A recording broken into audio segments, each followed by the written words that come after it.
Good afternoon. Welcome to Gainako Online News.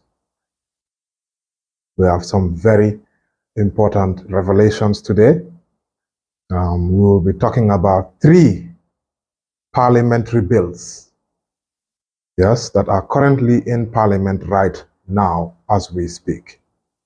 These 3 bills, we call them the Judiciary Remuneration Bill, the National Assembly Salaries Bill, as well as the final 3rd one is the vetting bill, which is what we are going to focus our attention on more. I'm your host, Yusuf Taylor from Gainako Online News. Make sure you subscribe and share. We'll just be sharing some of the information so that people will be able to follow. Please share. We have a lot to discuss with you today. Yes, we do. Let's share this on Facebook.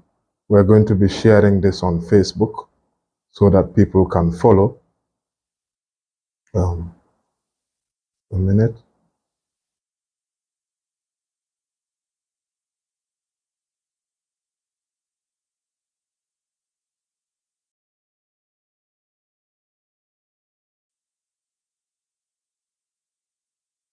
So yes, if you're just joining, please do follow, share. We're going to talk about this vetting bill. We're going to talk about the Judiciary Remuneration Bill. We'll also talk about another bill, which is apart from the vetting bill, the Judiciary Remuneration Bill and National Assembly Bill, Salaries Bill. We'll be talking about them. Let's share so more people can follow. If you are a civil servant, you need to be very much aware about this vetting bill. It could affect your job. It could affect your job.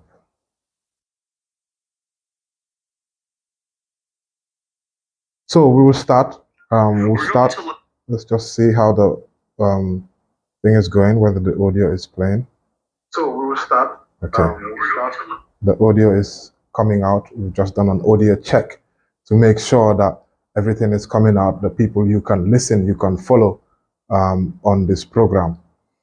So where will we be starting with? Of course, nowhere else to start than this Judiciary Remuneration Bill. The Judiciary Remuneration Bill. We'll be starting with that. That is one bill which has been making a lot of noise. We've seen a lot of noise being, made about that. In fact, Standard newspaper first reported about this. This bill, we know about this bill because last year it was rejected by National Assembly members because they said that the bill takes care of the higher-ups in the judiciary and doesn't look at doesn't consider some of the lower judiciary staff. And that was one of the reasons why National Assembly members rejected this bill. Standard newspaper published an article about this bill. And after they published an article about this bill, the Ministry of Justice issued a statement, a press release, countering Standard newspapers' publication. We live in a world nowadays of misinformation, countering information, disinformation. But quite frankly, the information which Standard newspaper published was all well and correct. It was all well and correct. You see? So we got a message here. Let's see. I put the screen door on the submarine to keep the underwater mosquitoes out. So we're getting lots of different comments here. Please comment. Tell us what you think. If you want, we'll definitely highlight your comments. So we are talking about this bill, which is the Judiciary Remuneration Bill. This bill is out, and currently everybody is seeing it. It's pretty much very similar to the previous bill that was there, and we have it here on our phone, so you can see this Judiciary Officers Bill 2024. We're having it. We'll be reading from it, if anybody can see. So that is the bill. That's the contents page, Judiciary Remuneration Bill. We have the bill with us. We'll be going through it. What are the aims and objectives of the bill? It says, the bill seeks to address the issue of inadequate remuneration for judges in the Gambia, which fails to attract experienced lawyers to the bench from private practice. This bill seeks to ensure that the proposals attract individuals who possess the necessary experience and expertise to fulfill the responsibilities of judicial officer, thereby promoting the administration of justice and the rule of law. This bill aims to rectify the disparity in remuneration between the Gambia and comparable jurisdictions, ensuring that judicial officers are fairly compensated for their service, etc., etc. So it also takes care of retirement benefits and others. Now, what is happening is that we will see some point, we will pick out one of these things. And one of them is the per diem of the Chief Justice and judges. Yes, we will talk about these per diems. So in here, expenses regarding meetings, conferences, and seminars. That's section 13 of the bill.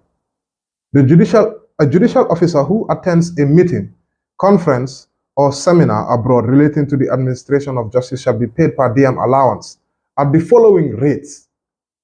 In the case of the Chief Justice, the same rate and with the benefits as is for the time being prescribed for the Vice President of the Republic of the Gambia. So they are pegging the Vice President, the Chief Justice to the Vice President, they must have the same benefits. This is what this is saying.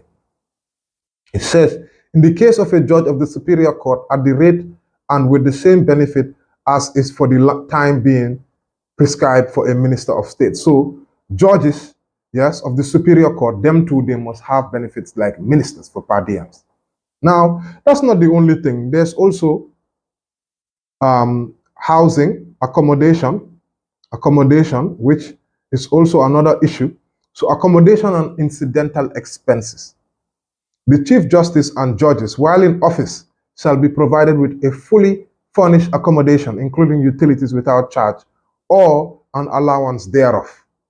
In addition, the Chief Justice and judges shall be paid sums in respect of incidental expenses, including telephone and roaming allowance. So there are all these things, special allowance, and all these other things, vehicles, you know. So I think, for me, what we need as a country is to rationalize this. Yes, we cannot, last year, it was the former president's bill. So if the president resigns, he's got so many benefits. So then this year, it's the Judiciary Officers Bill. A bill which was rejected last year is being brought again. Why is it so urgent? Now we will move on to the National Assembly Salaries Bill. Yes, this is another one. We will talk about the Salaries and Pensions Bill. It's worth noting that just yesterday, the National Assembly issued a press release. And in their press release, they made a number of revelations with regards to what actually this bill that they are saying is all about. And we'll go through their press release, and then after we go through their press release, we'll go into specific issues, right? So this is the press release. Let's read out the press release from the National Assembly. It states that the bill principally focuses on addressing three specific issues relating to gratuities, gratuity for the next of kin of a sitting member who dies in office after serving at least 1 year. That is there, which I have no qualms with. Gratuity for a member who resigns or is recalled by the electorate and has served at least 1 year.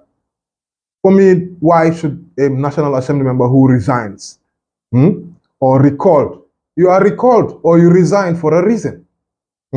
C, gratuity for a member who completes the residual term of a member who dies, resigns, or is recalled by voters. So this is what the statement of the press release in a nutshell from the National Assembly is saying or is calling, stating that this is what the bill is about. Now let's go into the bill, because too often times we are accused of misinformation. So we will go into it. What does it say about this gratuity? This is where we need to go into the nitty-gritties. So on the gratuity side, gratuity payable on dissolution of assembly is there. Gratuity to next of kin of member dying before an end of term. That's also there. And it says, where a member dies during his or her 5-year term of office and has completed at least 1 year of that term, the next of kin of that member shall be paid a gratuity of 25% of the aggregate emoluments the deceased member had received during his or her membership of the assembly. And it is the same for a member who is recalled or resigns. Now, why should a member who dies in service be on the same level par with a member who resigns willingly or they recall you? Your electorate have recalled you for some reason, a very good reason. You have resigned for some reason, a very good reason, and we should be paying 25% to that member. Does that make sense? Quite frankly, we need to really consider if that makes sense. And this is where I'm going to come and deal with these two bills holistically. For me, none of these bills should pass. That's my personal opinion. Because once you start passing, those at the top, they are, salaries. What is remaining for the police officers? What is remaining for the teachers? What is remaining for other civil servants? But right now, the government has a cabinet-approved salary pay scale, which will deal with this whole thing comprehensively. But instead of that, they decided to rush and increase 30% across the board, which is not correct. If you are increasing 60% for those at the bottom, you increase those at the top 0% or even maybe 5% maximum. Those midway, they can get 20 and up later 10. You cannot be increasing just carpet blank, which is what they did the last time, 30%. 30% for somebody who is earning $3,000. What is that? Nothing. 30% for somebody who is earning over $100,000. See, that's $130,000. So, government should return to the drawing board. Parliamentarians reject the bills and your own salaries bill. And for me, the salaries bill for National Assembly is coming. In fact, this is part of rub my back, I scratch your back, I scratch my back. So the judiciary bring their own, National Assembly bring their own. If the parliament passes the National Assembly one, most likely they will pass the judiciary one. Let them reject them all. After rejecting it, they urge the government to return to the drawing board, dust up that cabinet-approved salary pay scale, and bring it forward. Let us have a comprehensive clear out with this salary pay scale issue, where we look at it holistically, from those at the top, president, all the way to police officers, school teachers, all of them, holistically, the grades, all the grades, and we look at it. And we make sure strategically it's something that the country can afford. So that's my message on the salary pay scale issue, which I believe is one which is very, very important. Okay? We will move on to the main discussion points. And why is this the main discussion point, people? Why is this the main discussion point today? People, this is very, very important. I wrote a post yesterday, and in my post I said, the very dangerous vetting bill. Are you an unacceptable risk? This is to advertise that I'm coming here. I said, if you work for the government, this bill, this vetting bill, must be of interest to you. And it could be the reason you may be removed from your job. If you're a civil servant, pay very close attention. If you are a security sector, pay very close attention to this. Now, this bill, the main purpose of the bill is supposed to link with security sector reform. And we will read out in the vetting bill exactly what it is saying in the vetting bill. If you go to the vetting bill, what you will see there. And this is what is in the vetting bill. The purpose of this whole vetting bill. What really? Why do we need a vetting bill? Okay? It says here, the bill seeks to implement security vetting in the Gambia as an important part of the government's reform of the security sector, which plays a critical role in restoring trust and integrity across the security sector. Further, this bill has taken cognizance of the fact that the process of applying security vetting to the individuals acting within the security sector and elsewhere, within and for the government requiring access to sensitive information, supports the government's aim to build institutions of high integrity that are accountable and transparent to the people of the Gambia. So this is what this bill is saying. It's about security vetting. But when you look into this bill, you start to realize that this bill is not only limited to the security sector. It is dealing with all government personnel, right? Which is very, very serious. Yes? Now, it is come up with a number of provisions in here.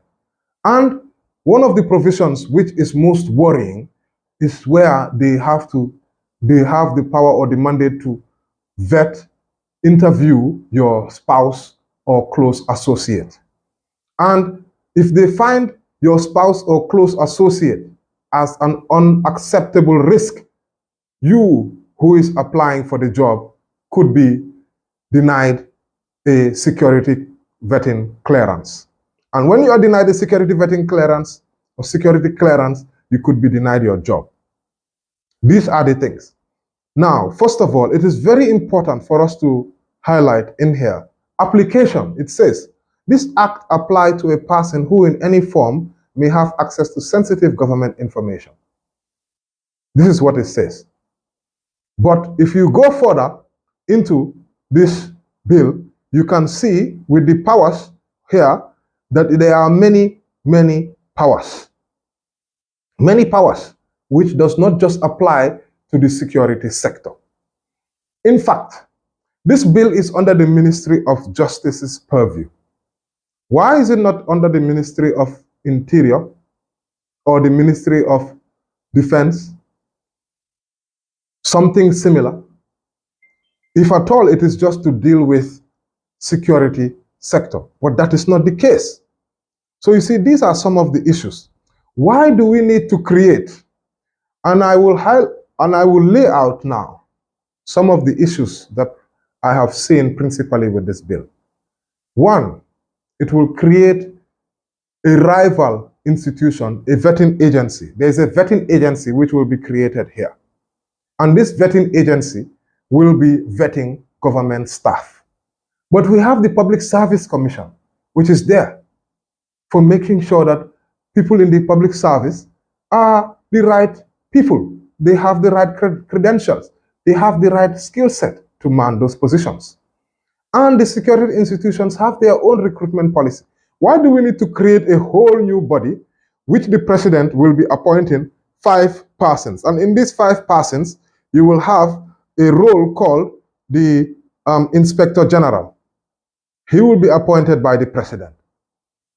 So why do we need to create new rules when, if it is an issue of security vetting, let them put it under the security recruitment.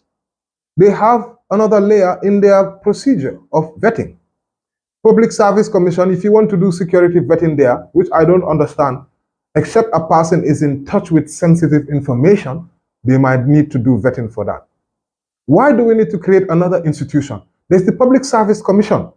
You can just go to the Public Service Commission, create another layer of vetting for that. And that should be for people who are in touch with sensitive information, not civil servants who don't have any business with security sensitive information. You know? Now, these are some of the issues. We will be spending a lot of money. There will be 5 different individuals who will be appointed. You see, the government, the president, will be appointing these 5 persons. And for me, this is more money. This is more money being thrown at an unnecessary expense. Then when you go into this, for me, this thing can be used.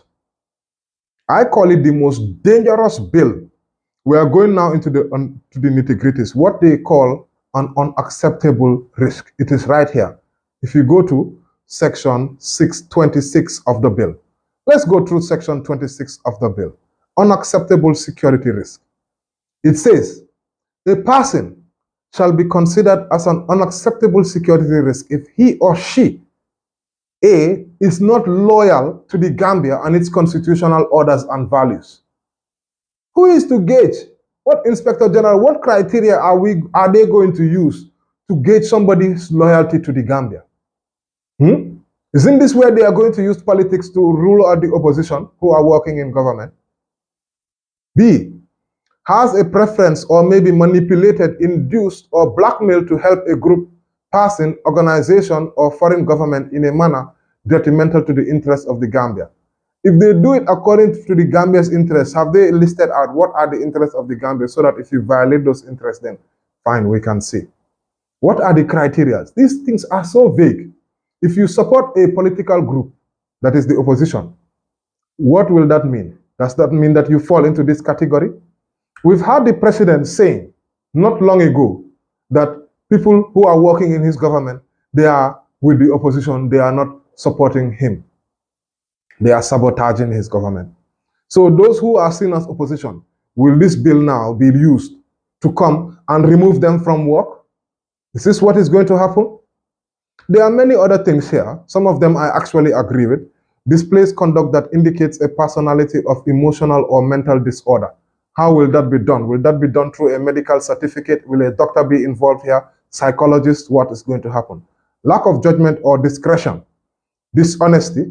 Lack of self-control or willingness to comply with rules in a manner that raises doubts about that person's reliability. Untrustworthiness or lack of ability to protect classified information. If at all this is true, many government officials, ministers who are doing spinning, they will not qualify. They will not get security vetting.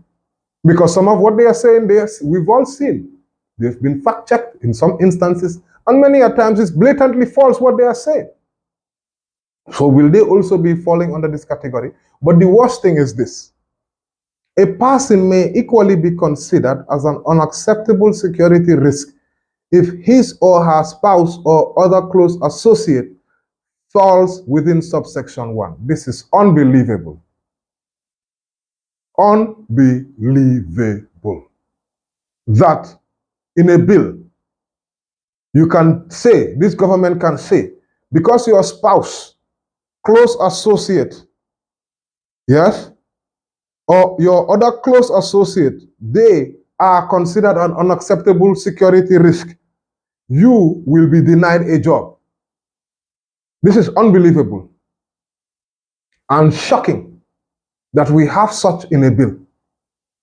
That you can judge somebody's spouse, you can invade into somebody's privacy, bring their spouse in, interview them, because you find that that person's spouse or close associate is an unacceptable risk, you deny somebody a job.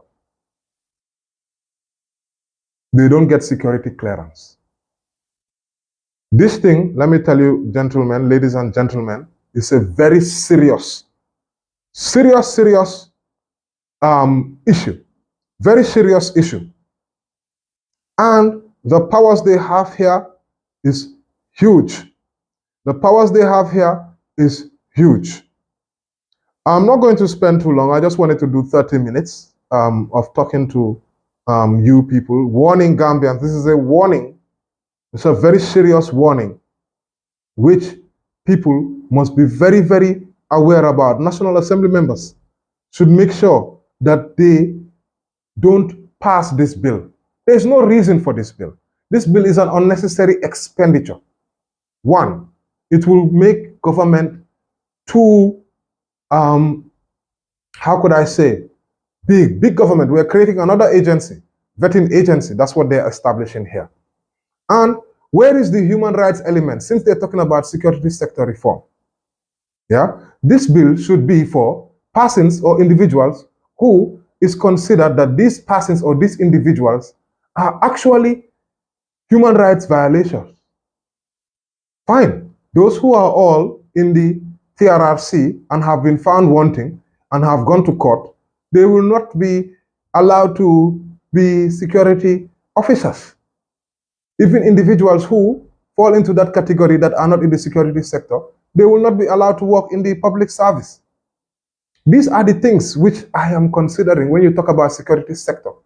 Not going to interview somebody's spouse, somebody's close associate, and when that person, the close associate or the spouse, is considered an unacceptable risk, you refuse to give them security clearance. This is very, very shocking. Very shocking, in my view. In my view, this is very, very shocking. So we will not spend too much time. We just had these three things to talk about. There's a lot happening in the country, you know, of course, but we wanted to talk about this. Make sure you don't miss Straight Talk today. We have an exclusive interview coming, airing today from 7 p.m. to 8 p.m. on West Coast Radio and on this YouTube channel. We will be airing it. An exclusive interview with Talib Ahmed Bensouda, the KMC mayor. We talked to him about a lot of things affecting KMC. His the Invalid project, the relocation of the Bakote dump site, numerous things like the recycling, the multi-million dollars road project, which will cost over $300 million according to KMC mayor. Not only that, we talked to him about his back and forth with the president and some of the statements that the president has made, and even the relationship between KMC and the central government, how that is going. So make sure you don't miss that interview. We'll be coming to you today live. You'll be able to watch it, and you can listen to it on West Coast Radio. For those of you in the diaspora, you can also follow. That's why we're putting these things on YouTube so people can be able to watch. An exclusive interview you won't get anywhere. And you know how I bring my questions. We're not going to make it easy on anybody who comes on the platform. We'll be talking straight. If you're doing well, we'll highlight that. If we feel like there's more to be done, we've always know that there's room for improvement. So that's the style which we always employ. But for me, Parliament, reject all these three bills. Reject them. Take them out. The two bills for salaries and pensions, emoluments, and all those things, reject them, because government currently has a holistic plan for salary pay scales. Reject it. Tell the government to come back with that salary pay scale of the whole government. Let us address the whole thing holistically, not pick and choose. Those are the top. Presidents, Judiciary, National Assembly, no. The optics of this looks very bad.